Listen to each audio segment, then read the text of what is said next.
Hello, everyone. Welcome. My name is Sarah Hallis, and I am the Experiential Education Coordinator here at SuccessWorks. It's great to have you with us today. We're excited to be here.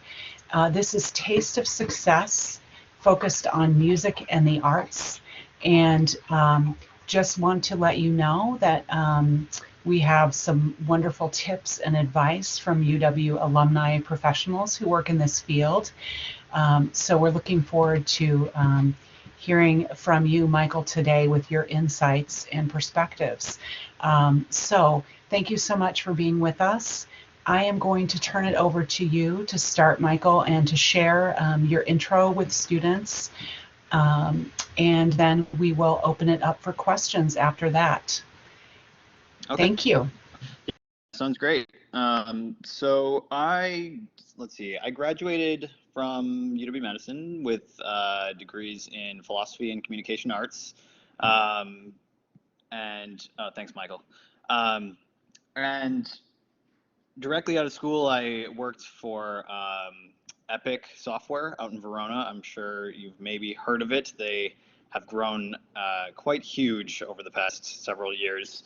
I was not there too long before I realized it was not quite the career path I was personally interested in, and ended up landing a job at a production company called John Roach Projects, also based in Verona. They have a close relationship with Miller Coors. So mostly what I was doing was digital ads for like Miller Lite and Coors Light and all of their variety of beer products. It was a lot of Miller Coors internal videos, sort of communication videos, as well as these like 15-second internet digital ads kind of things. And started out as a production office assistant there, and then worked my way up quickly to be a producer. 15-second ads are fairly easy to produce, so it wasn't too much of a feat, but it was basically trying to pull together the crews and then managing the post-production schedules. And we can dig into that if it's helpful afterwards, but just to cruise through, basically I worked there for about 2 years. Really enjoyed my time, but realized I wanted to try working more in entertainment than in commercial work. So I packed up and moved to LA to try to figure that out. Didn't have any immediate job prospects, but I did know of a few people who had made that leap, and felt that I was young enough and had enough that I could risk to make a move like that. So landed in LA, or I shouldn't say I landed in LA because I drove out there, but ended up landing a job at a talent agency, a medium-sized talent agency, where basically I was the assistant to a talent agent who repped, specifically, I think most people when they think of talent agency think of repping actors or maybe writers, but we were actually repping what's called below the line talent. So it was like cinematographers and editors and production designers and basically all of the heads of the different departments that staff TV shows and films. So I was really getting more of a look of the production side than the sort of high-end talent side of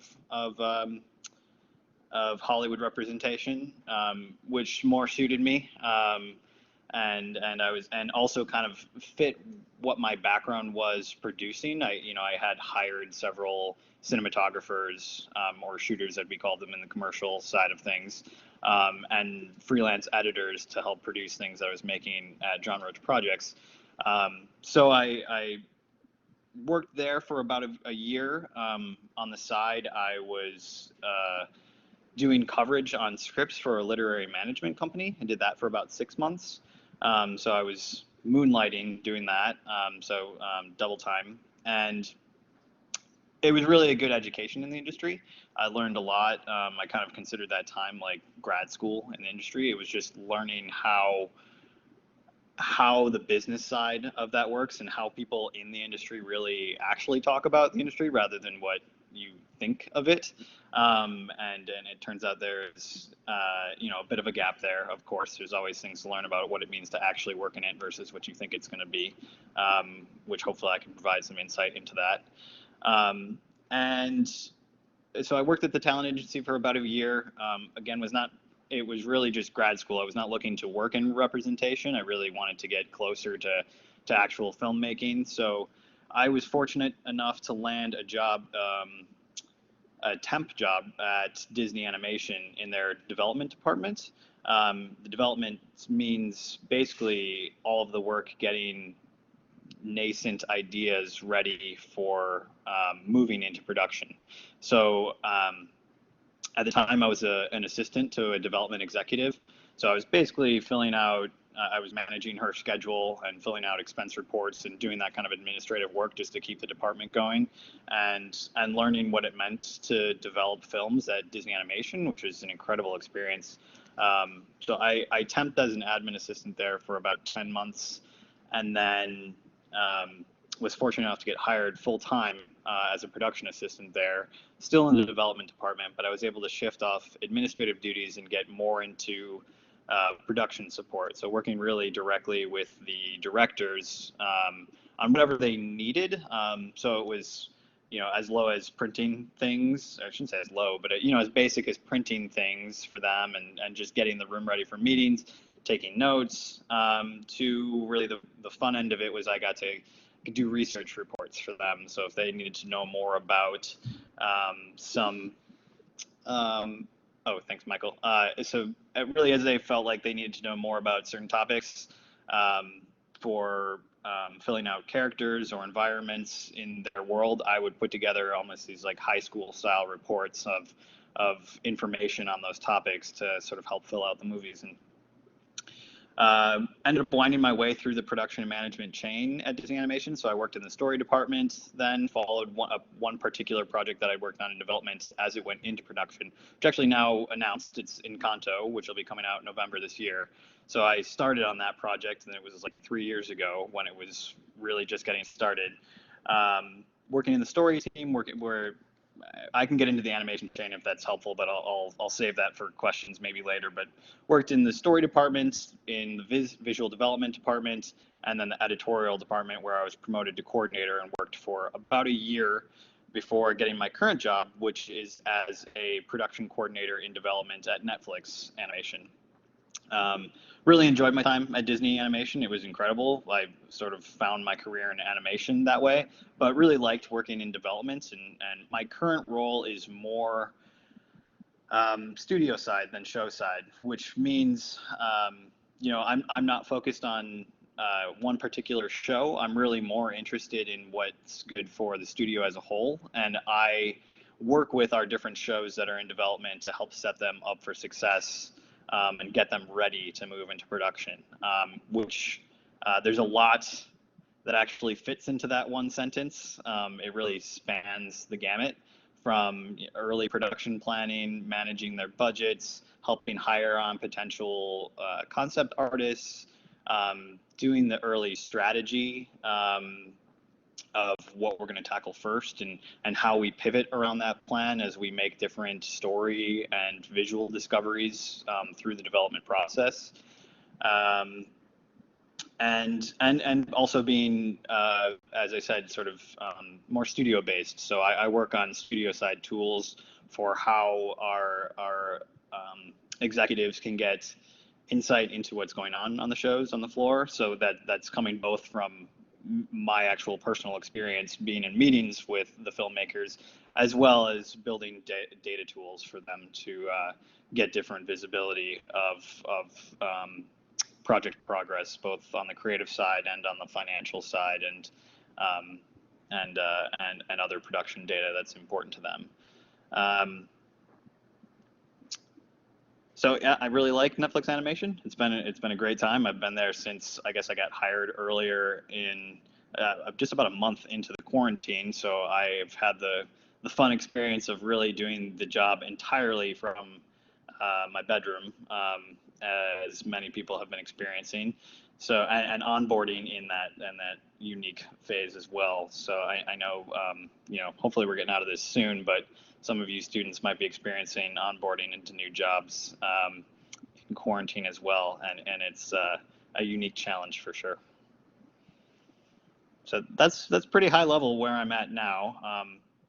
Happy to dive into questions though.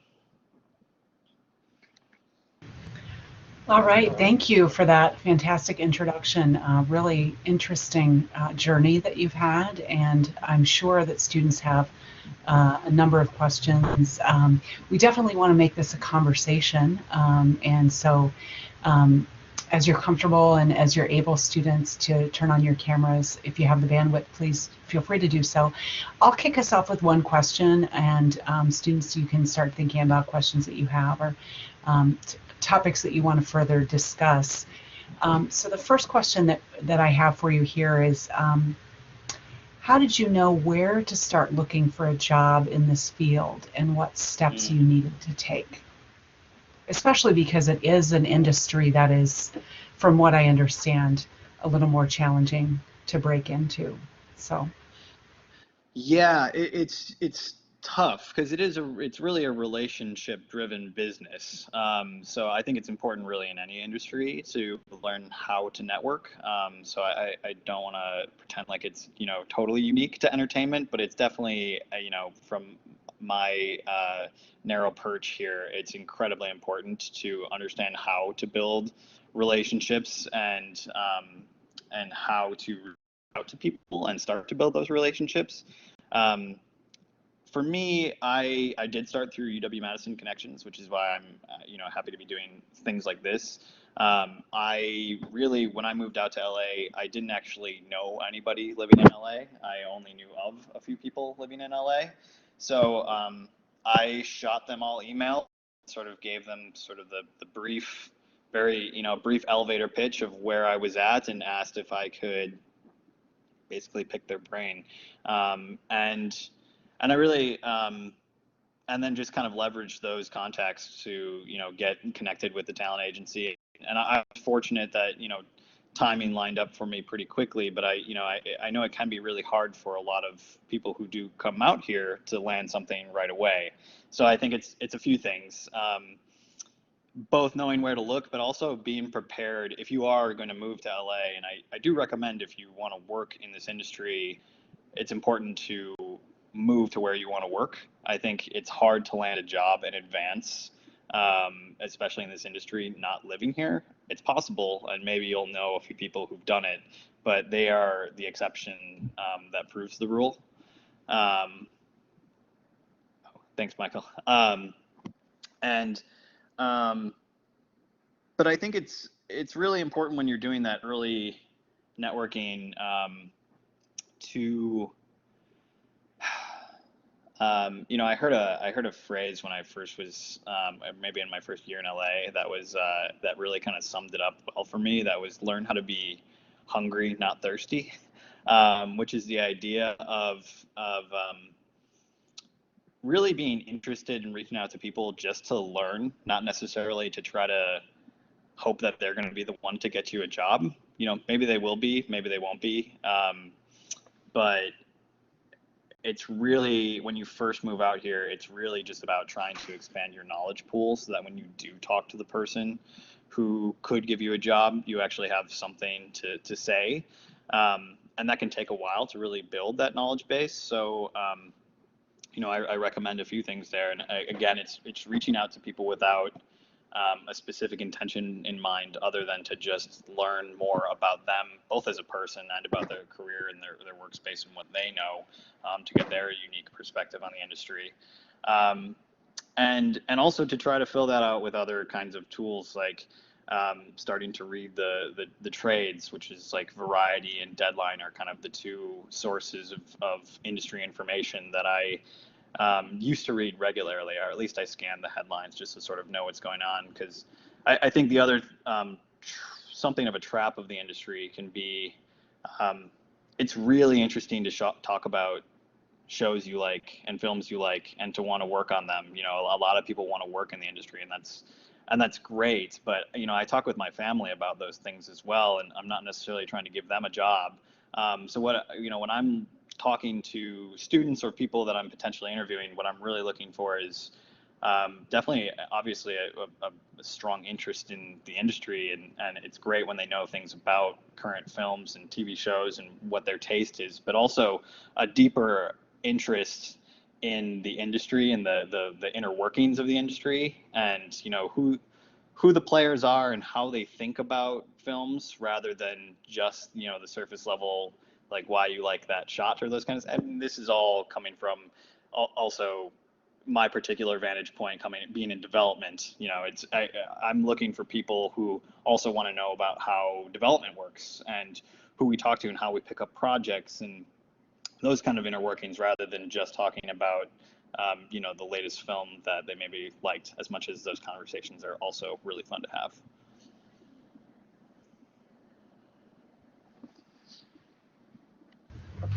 Thank you so much, Michael. Really, really fascinating here. Want to give students space to ask any questions